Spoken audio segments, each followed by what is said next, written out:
Assalamualaikum warahmatullahi wabarakatuh. Kali ini kita di lahan labu. Ini labu botol. Jadi bentuknya seperti botol atau kendi, kendinya tong sancong kalau di film Sakti itu ya. Jadi ada kendi seperti bentuk kendi itu. Ini adalah labu yang kita budidaya. Kita coba pertama kali kita coba di area sawah yang saya sewa ini. Uh, Kebetulan tanaman ini merupakan tanaman yang kita jual benihnya. Saya kontrak dengan sebuah perusahaan untuk menjual benihnya dan saya tertarik di labu ini, otomatis saya uji coba di sini dan semoga saja ini bisa hasilnya bagus. Awal-awal masih ini buahnya seperti ini. Buahnya seperti ini, masih kecil. Oke. Ini labu. Jadi labu ini labu polinasi. Jadi caranya ini setelah kita polinasi kita lakukan pengecupan dengan menggunakan ini supaya apa? Supaya tidak diselingkuhi atau dikawini dengan bunga-bunga yang lain. Karena apa?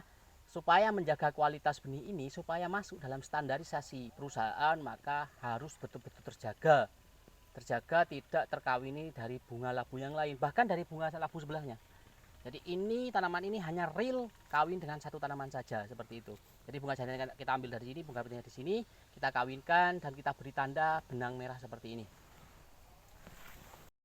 Oke, kali ini akan saya tunjukkan ini cara polinasi di labu seperti ini. Nah, ini bunga jantannya yang saya pegang. Ini bunga jantannya, kita kelupas dulu supaya serbuk-serbuknya terlihat. Dan ini adalah bunga betinanya yang ada calon buahnya. Kemudian kita buka bunga betinanya ini, kita buka yang akan kita polinasi. Setelah itu kita tutulkan, kita ratakan serbuk yang dari bunga jantan ke bunga betinanya. Diusahakan rata supaya pembentukan bijinya lebih maksimal dan lebih bagus. Seperti ini, terus ditutul kemudian sampai rata dilakukan seperti ini. Sangat simpel sekali, sangat mudah sekali, tapi ini juga butuh ketelitian ya. Kemudian dilakukan pembungkusan menggunakan kertas supaya tidak terkawini oleh serangga. Kita lakukan pembungkusan seperti ini cara bungkusnya. Ini karena bunga labu itu rentan pecah, sehingga perlu dilakukan pembungkusan menggunakan kertas. Kita jepit menggunakan seperti ini sampai rapat. Ya, seperti ini. Tanaman labu sendiri itu cenderung mudah untuk membudidayakannya. Kenapa? Karena dimanapun dia bisa. Saya pernah nyoba di lowland, midland, ini midland, lahan saya yang ini midland dan highland saya pernah nyoba labu, tapi bukan jenis yang ini ya. Untuk jenis yang botol baru saya coba di lahan midland ini. Untuk saya pribadi saya pernah coba di sini. Ukuran buahnya seperti di foto ini, saya tunjukkan. Nah, ini fotonya, itu adalah buah labunya yang sudah besar. Nanti panennya seperti apa, akan dia cenderung lebih kuning kecoklatan sampai, tapi kalau biasanya saya panen sampai gagang ininya itu mengering juga, itu bisa identifikasinya benihnya sudah masak secara fisiologis. Kenapa? Karena tanaman benih itu wajib masak fisiologis. Supaya apa? Supaya bisa ditanam lagi. Karena kita bukan ambil dagingnya, kita ambil bijinya. Bijinya itu supaya bisa digunakan untuk budidaya lagi.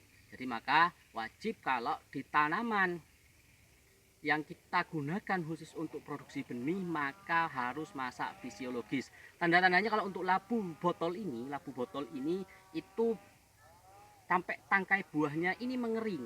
Itu kita bisa jadi acuan supaya bisa terlihat lebih mudah. Jadi acuan bahwa bijinya sudah bagus seperti itu. Dan juga kalau labu itu paling penting juga perambatannya. Labu itu sangat panjang. Biasanya kalau labu yang lain itu kita buat lapangan di bawah, kita julurkan di bawah, tapi untuk labu ini saya buat ke atas. Kenapa?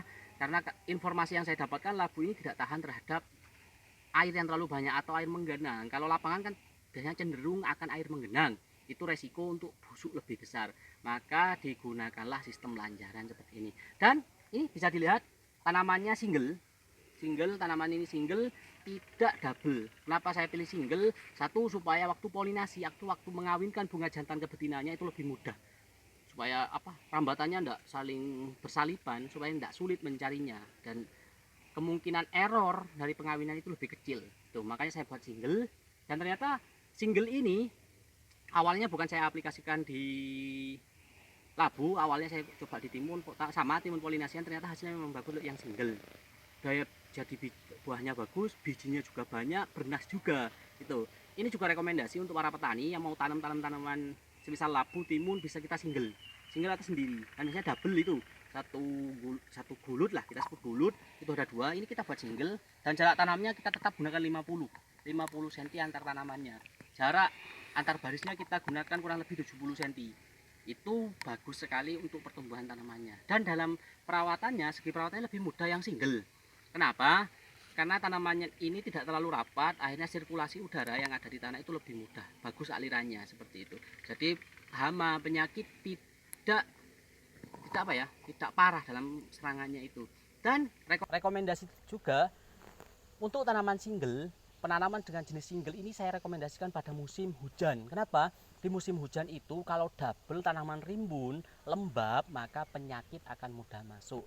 Jadi sangat rekom sekali bila ditanam pada saat musim hujan menggunakan sistem single. Untuk tanaman apa saja yang sudah saya coba? Timun, parea, labu, cabai pernah saya coba dan hasilnya bagus memang. Untuk cabai juga bagus, cuman sayang waktu itu saya belum sempat memvideonya, tapi nanti seandainya saya tanam lagi saya akan video tanaman cabai yang menggunakan sistem single seperti itu. Sistem single sendiri berpengaruh terhadap kelebaran tanaman. Kita jangan lagi berpikir bahwa semakin banyak tanaman yang kita tanam maka potensinya akan semakin bagus. Tidak melulu seperti itu. Tanaman itu bagusnya ketika jarang tanamannya dia akan berkembang maksimal. Ketika dia berkembang maksimal, otomatis pembentukan buahnya juga akan maksimal.